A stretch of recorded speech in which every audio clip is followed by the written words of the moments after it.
Welcome to Small Business 21st Century. I'm your host, Don Moraney, and this is a special segment called the Wealth Zone University. Today we have as our guest somebody who's very special, a big good friend of mine.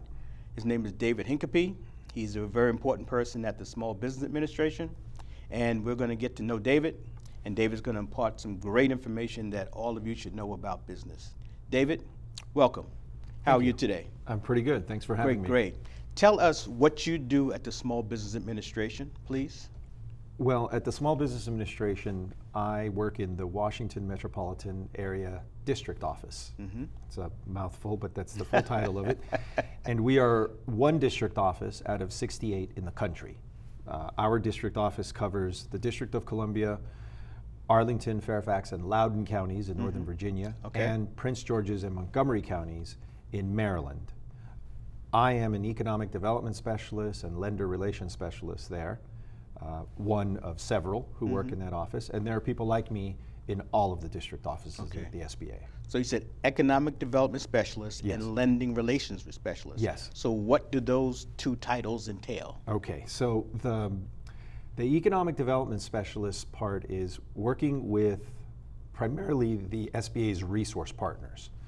These are organizations that provide free advising, coaching, mentoring for people who want to start a small business or who have a small business and wish to grow it. So those four advice centers are the Small Business Development Centers, the Women's Business Centers, the Veterans Business Centers, and the SCORE Business Mentors. And you said all of those are free. Yeah, all of those are free. They're partly funded by the SBA, and so anyone can go there, talk to an advisor or a mentor, and get some guidance from the most fundamental things to even more complex things, like if your business grows and you have to start hiring people and you don't know how to do that, if you want to get advice on how to hire, human resources policies, you can do that, or even a very basic thing such as figuring out do I need a business plan? What should my business model be? Things like that. From the most fundamental to even more advanced things. Okay, that's on the economic development side. What about the loan? The lender relations specialist work is working with the SBA's lenders. So the SBA doesn't make direct loans. We don't, except for the disaster loans. We don't make direct business loans, working capital loans, or loans for a building for a business or anything. Instead, we guarantee loans, and mostly banks, some credit unions, make these loans. As the guarantor of the loan, we are similar to a co-signer in personal finance. So maybe someone in the audience, when they were very young, for example, this is what I did when I was very young. I wanted to get a car, a used car, and I got a co-signer because I was 18 years old and didn't have any credit history. So the job of the co-signer is to pay off the loan if the 18-year-old doesn't pay for the loan, for the car. So the SBA is that way. If the borrower defaults, we will pay the bank, and that guarantee is an incentive we give to the banks so that they will lend to small businesses, because lending to small businesses is risky. So without an incentive, they probably wouldn't do it. Our guarantee is the incentive, and that's the work that the lender relations specialist does, is work with the banks to help these small businesses get these loans. So I come to you for two things. One, to figure out how to navigate the SBA, and then I can come back to you later on to figure out how to get the resources I need to become good. Exactly. And this happens to me probably half a dozen times a week, where someone gets in touch by email, they go on our website, they fill out the contact form, or there's just a referral from someone else they know, and they say they have a small business, they've been in business for a year or two, and they're looking for capital, for financial capital to expand the business. What can they do? So I get in touch with them and explain how things work, and depending on where they are and what they need, connect them with some lenders who can help them figure out if they can get the loan. Right? That's really what it comes down to. Before we talk about the lending, let's talk about the economic development side, because I'm a new business. When do I come to see David Hincapie? Well, you should get in touch with the SBA or the SBA resource partners as soon as you've decided that you want to start a business. Don't wait.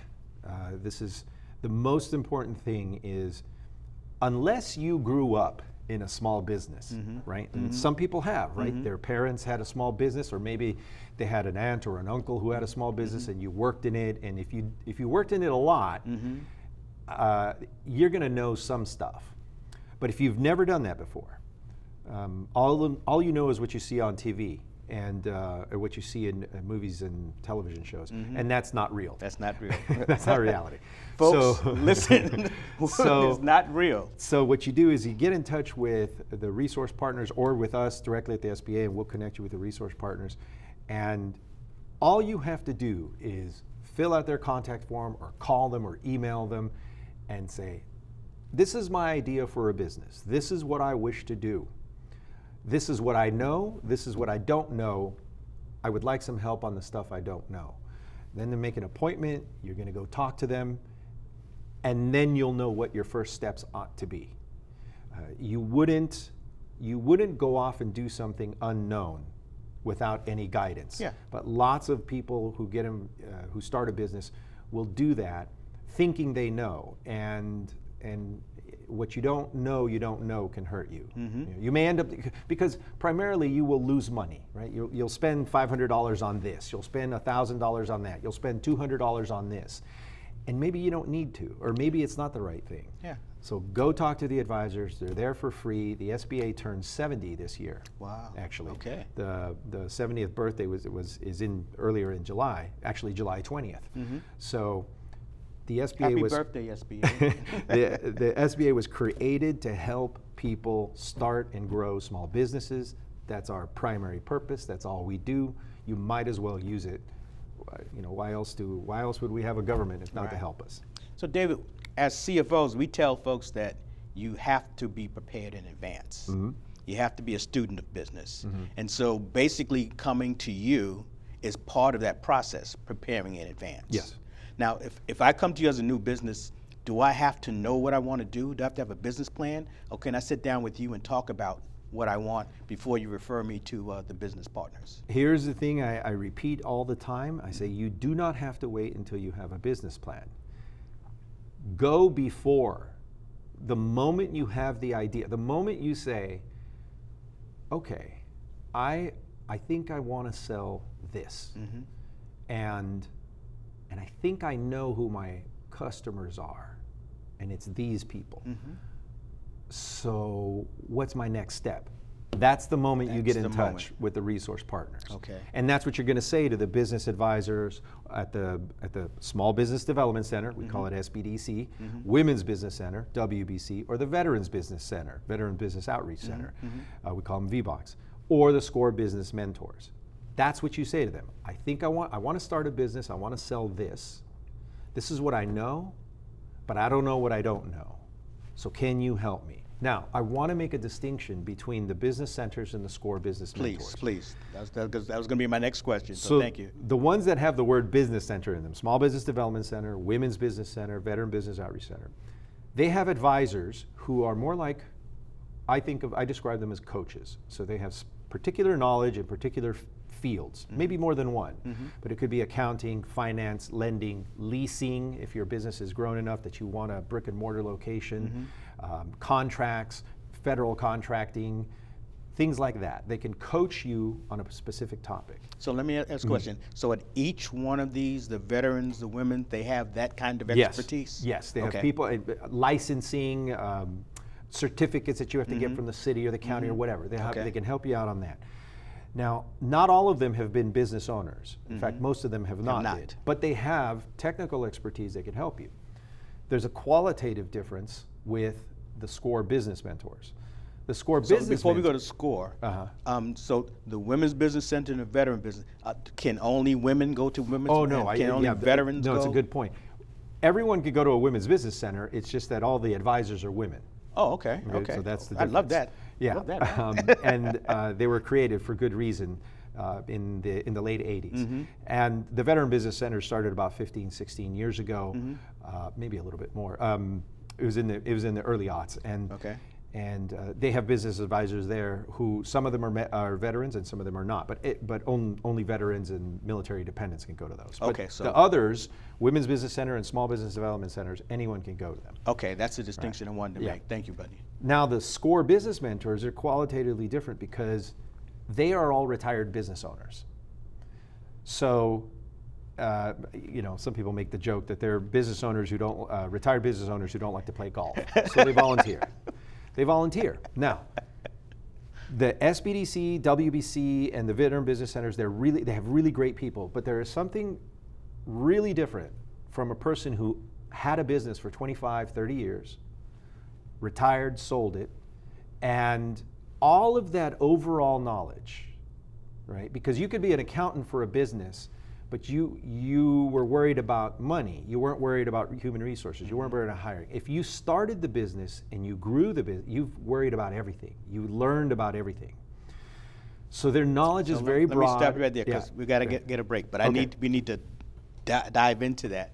Right. So what we've gotten so far is that you have to become a student of the business. So the more you look at things and get more resources, the better off you're going to be. And then thirdly, David already said, you don't need a business plan. Become prepared. Know what you don't know, and if you don't know what you don't know, go to SBA and sit down and talk with them. It's free. I'll say it again. It's free. And David is one of the few people in SBA who talks straight talk to you, and so that's what we absolutely need, and we appreciate the fact that he's sharing that with us today. We'll be back in a couple of seconds. We're going to take a break, and there'll be more from David. So don't touch that dial. Don't go anywhere. And you fill your coffee. That's fine. Okay? Bye. Hi, everyone. The objective of the Wealth Zone University is to change your mind about money to change your financial future. Hi, I'm your host, Don Maraney. In the Wealth Zone University, my guests and I talk about a wide variety of business, financial, and other worldly topics. We are seeking to both educate and entertain you. We emphasize that the informations and discussions are my opinion, perspectives, and ideas, and those of our guests. We in no way intend to deliver or provide financial, tax, or business advice. You should consult with your tax, accounting, financial, insurance, and legal advisors regarding the impact, application, or pertinence of any topic or opinion that we share on the Wealth Zone University. Thank you for being a part of our audience, and please continue to communicate with us through email and Twitter because this is your show. Welcome back. In the first segment, we were talking with David about some really interesting things, so we're going to continue right there. David, you and I were talking about SCORE, so please continue for me. Right. So I was talking about the difference between the SCORE mentors and the advisors at the different centers, the WBC, SBDC, and VBOC, Veteran Business Outreach Centers. So the mentors are all retired business owners. They've been in business for anywhere from 25 to 30, some of them 35 years. And they retire, they sell their businesses, and they want to volunteer and mentor other small business owners. And you had a name for them? Yeah, the thing is they say they don't like playing golf, so that's why they volunteer. So that's a different kind of knowledge because that's someone who walked that path, right? They did that for 20 years, 30 years. And that they've seen all aspects of starting a business and growing a business. And some people, when they get a SCORE mentor they develop a good rapport with, they'll stay with them for 10 years. I've heard of this happening for 10 years. Well, it happened to me. When I started my business in '87, I went to SCORE. So, oh, you did? Yeah, oh, absolutely. okay. That's why I'm so wonderful. Yeah. So all right. So you've had personal experience with that. You know what that's like. And again, here's the most important thing. It's free. Do not wait. Now, the next thing that people are going to worry about, of course, is money. And they're going to say, well, where do I get the money to start a business? Now, the reality is that depending on how you count it, about 73 to 74% of small businesses just get started with the founder's money. Yeah. Whatever pennies, dollars you can scrape together, right? And most small businesses get started with less than $20,000. Yeah. This is surveys that our own economists have done, surveys that other organizations have done on how entrepreneurs actually get started. And most get started with credit cards. Yes, Yes. quite a few do get started with personal credit cards. The common thing to do, and I don't recommend this except as a last resort, but the common thing to do is get started with it, and then if you have some special introductory interest rate, then you can, if you can pay the thing off fast, then you won't pay very much interest. But the point is, you don't need a lot to get started. Also, you might not know how much you need. You think you know, but you don't know.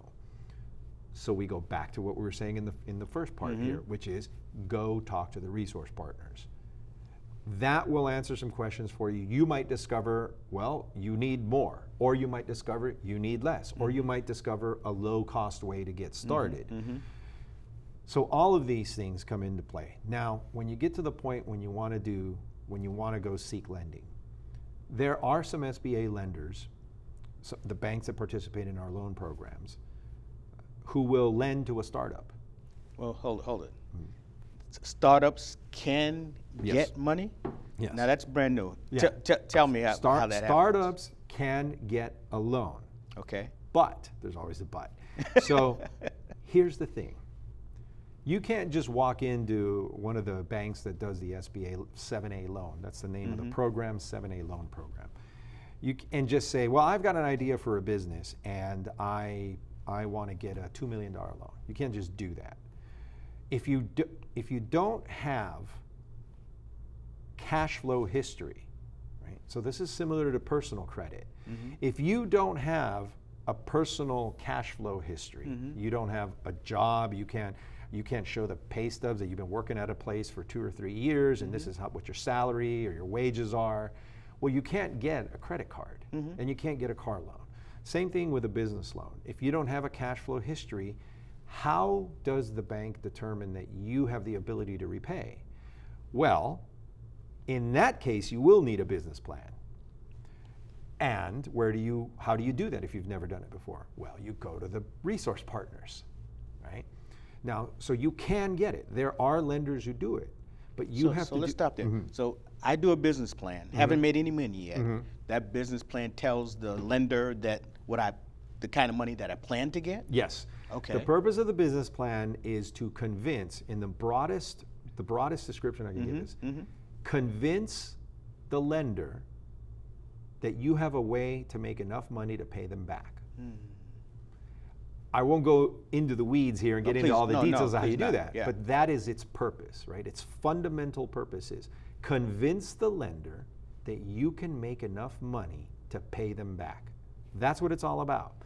Now, to get into the weeds, to get the details, I just want to go to the resource partners. Yeah, okay. But before I want to get into that, because the myth has always been startups can't get any capital. That's the myth that's out there. It's been out there forever. And what you're saying is if they do the right things in the right order with the right documentation, that capital is a possibility. It's a possibility. So that's brand new. Okay, Right. So I wanted to emphasize that, David. Okay. Yeah. So it's possible. You just have to do all this prep work, and you do that with the resource partners. Right. And it's a lot of work, right? You can't just walk into an institution and say, "Hey, I'm looking for a $300,000 loan." Okay, have you been in business for 3 years? No, I'm getting started. Okay, so convince me. Right? That's the attitude of the loan officers. Okay. All right, convince me that you have a way to make money. So you're going to have to do a lot of work in the beginning, but there's free resources. You can go to them and you can do that work. If you have follow through, and it's not going to take a month, right? If you haven't started the business, you just have the idea, you're going to have to do a lot of work prepping for this, a lot of the market research. All of these resources can help you do this, but this is not something that gets done, knock it out in a weekend. If you did it in a weekend, I know you did it wrong. Yeah, and they're not going to do it for you. And they're not going to do it for you. So most people cannot get to a decent business plan in less than 6 months. There are people in the audience right now thinking, that guy's a fool. No. They don't know. Maybe I am about other things, but not about this. I've seen it over and over and over again. If you knock this out in a month, you did it wrong. It's incomplete. I agree. It's missing stuff. You're missing information. So use the resource partners, give yourself half a year to do that hard work, and then you can walk into a lender and say, here's my plan. And even then they might say, what about this? Because here's a little secret. It's not that much of a secret, but here's a little detail about lenders. They know how to do a business plan for your business better than you do, because you only know your business. Whatever your idea is, that's it. You've never started another one, and you've never seen another business plan really except your own. But as a loan officer, if I'm working in a bank, all I do all day is try to figure out a way to make a deal with a borrower. One, lenders need borrowers. They need you, or they need good borrowers as much as you need a loan. They may not need you, they may need that other borrower. Right, but they need borrowers. Who's better prepared, but they need borrowers. So they need you as much as you need them. And because of that, they're looking at business plans all day long. So they know what your business plan ought to look like if they've done any kind of loan before to your kind of business. So the first time you take yours in, you do your 6 months of hard work, you take it in, the loan officer is going to look at it, and very rarely are they going to say, this is great, let me do some administrative stuff, let's get some details in order, and we can sign the papers and off you go. That's extremely rare. More likely, if it looks good, they're going to have questions for you. What about your projections here in your sales in your second year? Yeah, assumptions. Why do you assume you're going to grow by 10%, right? Your sales. How do you justify that? That's good, right? That feels like they're telling you it's no good. No, what they're saying is, it looks good to me at first glance, but now I want more details to see if my intuition is correct. If you engage in that process and say, oh, well, I made it based on this assumption and that assumption, and I looked up this, and here's why I think we're going to increase sales by 10% in the second year. And then the loan officer says, okay, that's interesting. All right, well, I think that might work. And in the end, you may not get the $500,000 loan. Maybe you'll get a $300,000 loan. In the end, they may say no, but that's not necessarily a reflection of your business and business idea. Here's another thing that people don't realize is banks are staffed by human beings, which means they have their tendencies, their biases, their prejudices. The loan officers there have their expertise. So maybe I'm a loan officer at a bank and I know everything about lending to a general contractor. I don't know anything about lending to a restaurant. Okay. So I'm going to say no. Okay. Because I can't assess that business plan. Right. I don't know what's a successful profit margin for a restaurant. I don't know, but I know about general contractors because I've done 10 of those loans in the last 2 years. Okay. Or whatever. So if a lender says no to you, it's not necessarily a judgment that your business idea is bad. It could just mean that loan officer says, I don't know enough about this. Ask them for a referral. Do you know lenders who do lend to this kind of business? Right? And go to them. Right? You want to shop around in that way to find a lender who understands the sort of business you want to get into. That means they understand the financing, and that means they can actually help you make your business plan better. Well, see, that's important. So David has done two things. One, it's up to us to convince the bank to work with us. That's number one. Number two, whatever you've heard about whether you need a business plan or not, you need a business plan. Am I right, David? If you're going for money, yes. Yeah, you may not need it right now, but you need to develop it. And the third thing, the business plan has to be well crafted. You just can't put together a business plan and walk in and expect anybody's going to believe it. Am I right, David? Yep. Yeah. Now, another thing to add is in the beginning, before you get to the point where you need a business plan, I'm a big advocate of using a tool called the Business Model Canvas. There are versions of it. I'm a fan of the original one, the business model canvas. Business model canvas. Yeah, and Okay. there's things like the lean canvas, the lean startup, the things like this. But the original one is the business model canvas. It's going on 20 years old now, 23 years old now.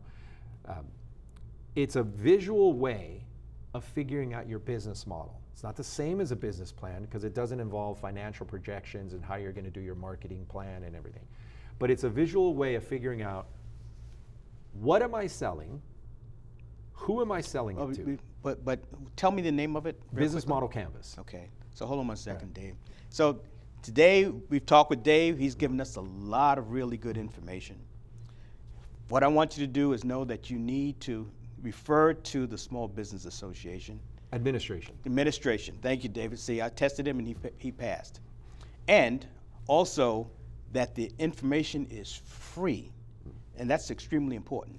You have to do your upfront work, you have to be prepared, but you've got folks at the Small Business Administration that will help you to take your business to the next level. And that's what this is all about. David, thank you for hanging out with us, buddy, and we'll see you next time.